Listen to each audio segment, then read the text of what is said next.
Good morning students. Today we are going to study about expression of kinetic energy. ठीक है कि kinetic energy का हमारा expression क्या होता है वो आज हम study करेंगे. ठीक है, we have already done what is kinetic energy. Kinetic energy हम पहले ही कर चुके हैं कि energy possessed by the body by virtue of its motion. ठीक है, जो भी आपकी kinetic energy होती है वो body की motion की वजह से आती है. ठीक है, तो उसे हम kinetic energy कहते हैं. तो यहाँ पर जो आज हम बात करेंगे कि उस जिस काइनेटिक एनर्जी की हम बात कर रहे हैं कि जो possesses by a body by virtue of its motion, जो उसके मोशन की वजह से आती है, उसका एक्सप्रेशन क्या होगा आखिर, उसे आज हम डिस्कस करेंगे. Now let us discuss the expression of kinetic energy. Okay, we were doing chapter work and energy.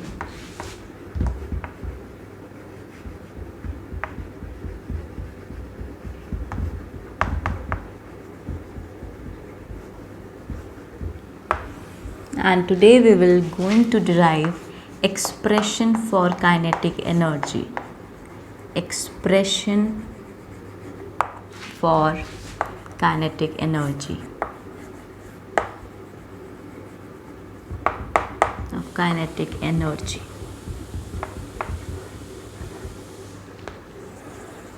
Okay, now let us start. Now let us derive an expression for kinetic energy. अब expression निकालते हैं kinetic energy के लिए. ठीक है, for this let us consider an object. देखिए, पहले आपने लिखना है कि आपने क्या क्या कंसिडर किया है. ठीक है, ऑब्जेक्ट कंसिडर किया है तो उसका मास कितना है, उसकी वेलोसिटी कितनी है, एक्सेलरेशन कितना है, कितना वर्क हो रहा है. तो पहले आपने स्टार्टिंग में डिफाइन करना है कि क्या क्या टर्म्स ले रखी हैं और उन टर्म्स को आपने किससे डिनोट कर रखा है. ये बहुत इंपॉर्टेंट है. उसके बाद आप एक्सप्रेशन डिराइव करना शुरू करिए. ओके, तो first of all consider an object. देखिए, हमने ऑब्जेक्ट कंसिडर कर रखा है जिसका मास हमने क्या ले रखा है, small M.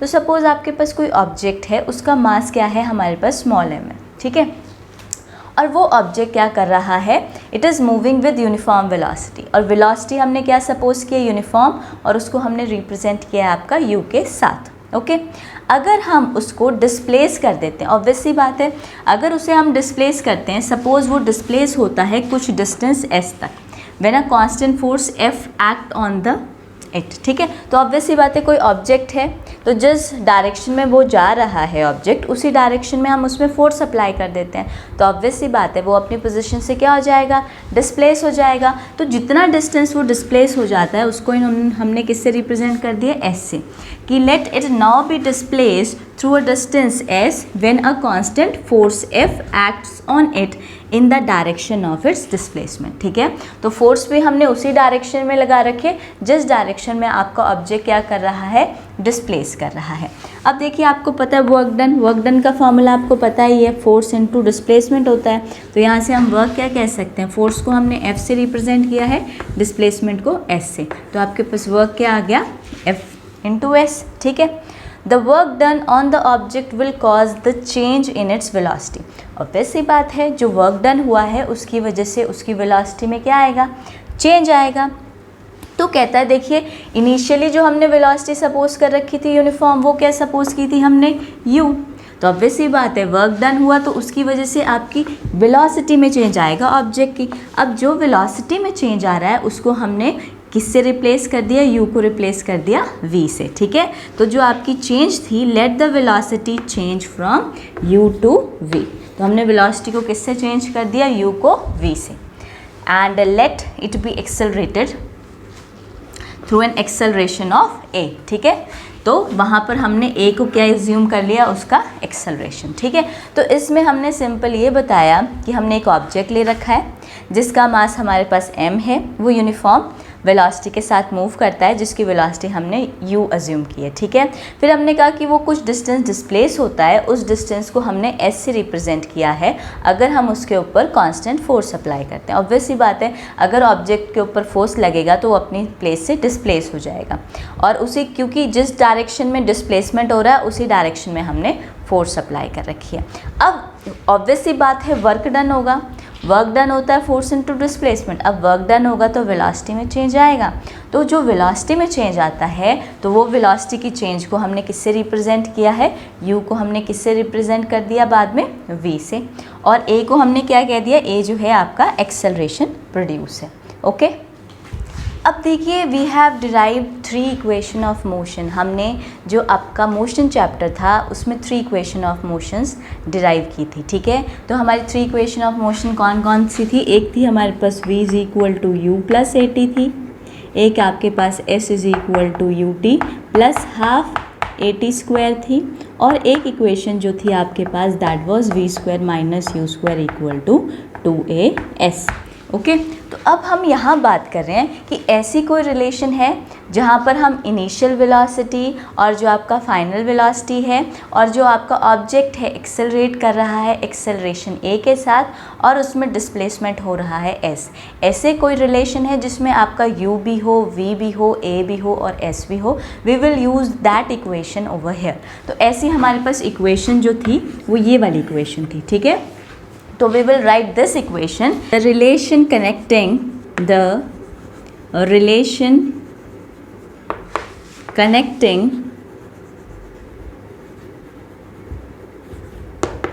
initial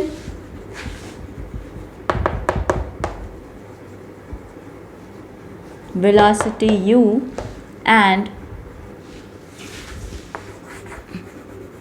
final velocity v of an object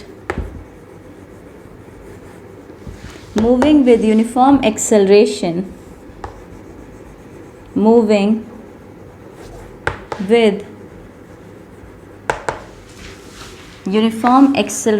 a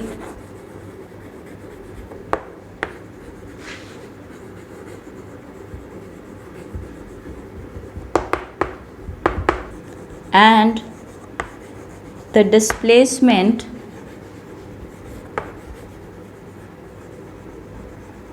s is, अब देखिए यहाँ पर क्या लिख दिया, ऐसी कोई रिलेशन जो आपकी इनिशियल वेलोसिटी u को किसके साथ कनेक्ट करे, फाइनल वेलोसिटी v के साथ, कोई ऐसा ऑब्जेक्ट जो यूनिफॉर्म एक्सेलरेशन a के साथ मूव कर रहा हो और उसमें डिस्प्लेसमेंट क्या हो रहा है, s का डिस्प्लेसमेंट हो रहा हो। यही तो हमने प्रीवियसली डिस्कस किया था कि हमने ऑब्जेक्ट कंसिडर किया था जिसका मास m था, जो यूनिफॉर्म वेलोसिटी के साथ मूव कर रहा था, और जब हम वो ऑब्जेक्ट के ऊपर F फोर्स लगाते हैं तो वो कुछ डिस्टेंस डिस्प्लेस होता है जिसे हमने S से रिप्रेजेंट किया था, ठीक है। तो हम क्या कहते हैं, वर्क डन हो जाएगा आपका फोर्स इनटू डिस्प्लेसमेंट। ऑब्वियस सी बात है वर्क डन निकलेगा तो वेलोसिटी में चेंज आएगा, तो वेलोसिटी आपकी फाइनली क्या हो जाती है, v। तो यहाँ पर हमने एक ऐसी रिलेशन लिख दी जो आपकी इनिशियल वेलोसिटी, फाइनल वेलोसिटी और आपके यूनिफॉर्म एक्सेलरेशन और डिस्प्लेसमेंट को कनेक्ट करती है। तो ऐसी रिलेशन हमारे पास कौन सी है, थर्ड इक्वेशन है। तो we will write this equation, v square minus u square equals to 2as। Okay, तो हमारे पास क्या आ गया, v square minus u square 2as आ गया। तो अगर हमें यहाँ से डिस्प्लेसमेंट की वैल्यू निकालनी है तो क्या आ जाएगा, ये 2a आपका यहाँ डिनोमिनेटर में आ जाएगा, तो हमारा s क्या आ जाएगा, यहाँ से s will be equal to v square minus u square upon 2a। Okay, तो ये आपके आ गई डिस्प्लेसमेंट की वैल्यू। ओके, अब देखिए हमारे पास s की वैल्यू क्या आ गई, डिस्प्लेसमेंट की वैल्यू आई थी v square minus u square upon 2a। Okay, तो ये आपकी डिस्प्लेसमेंट की वैल्यू आ गई। अब यहाँ पर ध्यान से देखिए, अब ये तो डिस्प्लेसमेंट की वैल्यू आ गई, और according to Newton's second law आपको क्या पता है, according to Newton's second law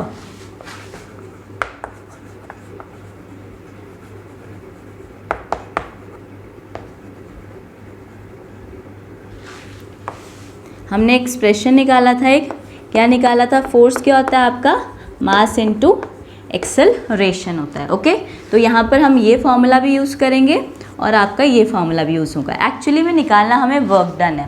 देखिए वर्क डन क्या होता है आपका, वर्क डन होता है फोर्स इनटू डिस्प्लेसमेंट, ठीक है। तो देखिए फोर्स की वैल्यू हमारे पास आ गई, डिस्प्लेसमेंट की वैल्यू आ गई, तो उसको हम वर्क डन में पुट कर देंगे, ठीक है। तो we will calculate here work done. Okay, the work done the work done by the force F is, क्या होगा आपका वर्क डन? वर्क डन का फॉर्मूला होता है work is equal to force into displacement.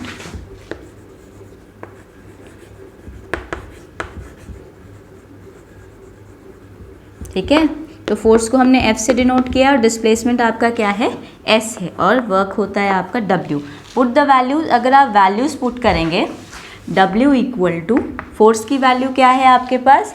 M into A, put hair MA, और यहाँ पर आपके पास डिस्प्लेसमेंट क्या है? ये पूरा का पूरा। ठीक है, तो यू कैन राइट, इसको फर्स्ट दे दीजिए, इसको सेकेंड, और इसको दे दीजिए थर्ड। तो आप लिख सकते हैं put value of first and second in third.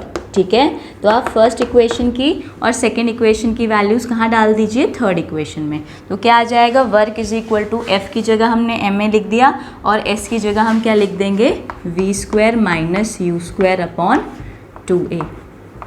Okay, तो ऑब्वियस ही बात है, मल्टीप्लिकेशन में है तो ये आपका ये और ये क्या हो जाएगा? कैंसिल।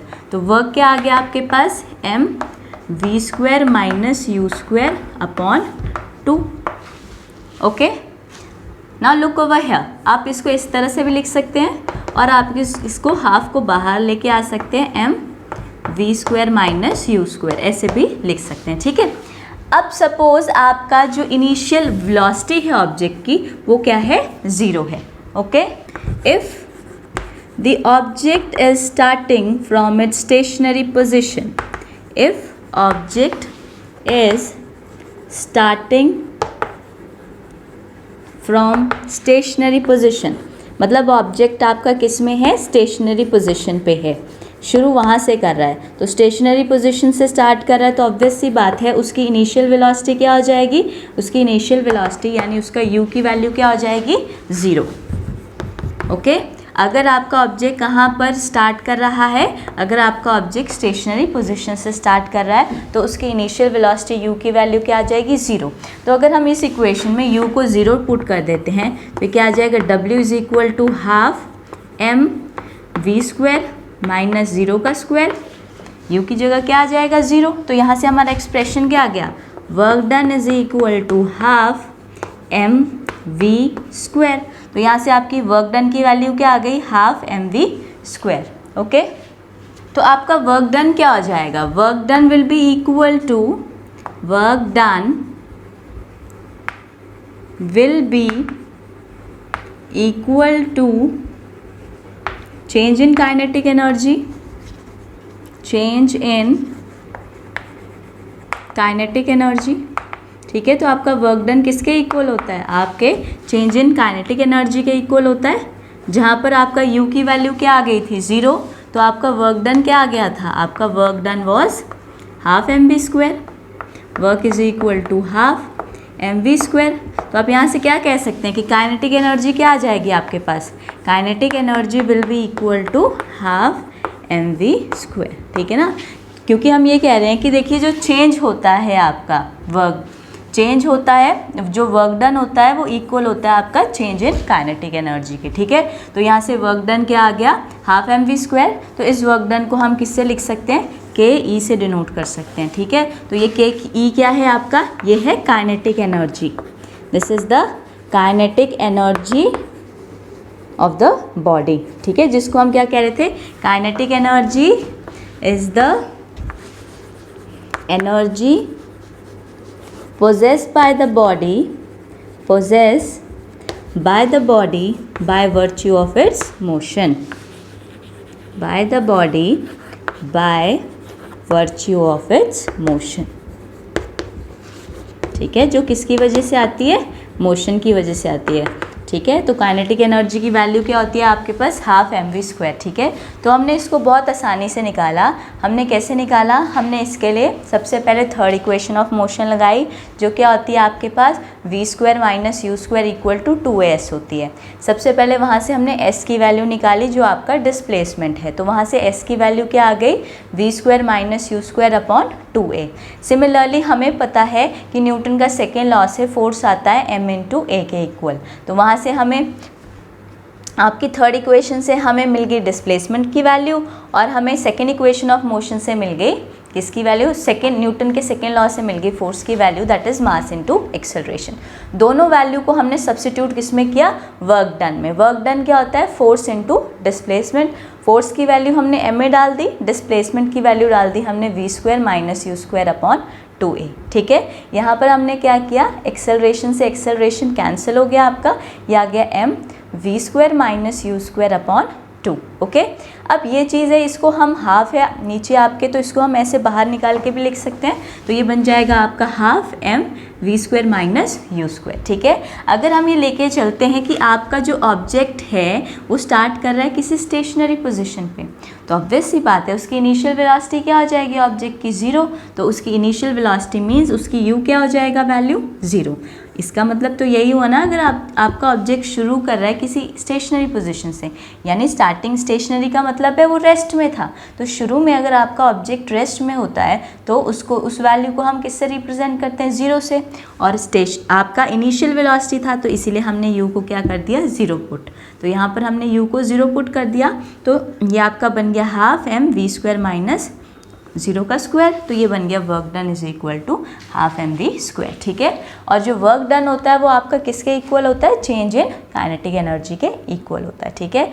u 0 था तो वर्क डन आपका हाफ mv² आ गया, तो हम काइनेटिक एनर्जी को, वर्क डन को काइनेटिक एनर्जी की फॉर्म में लिख सकते हैं, that is ke is equal to, k लिखा हुआ है, सबस्क्रिप्ट में हमने e लिखा हुआ है, हाफ mv²।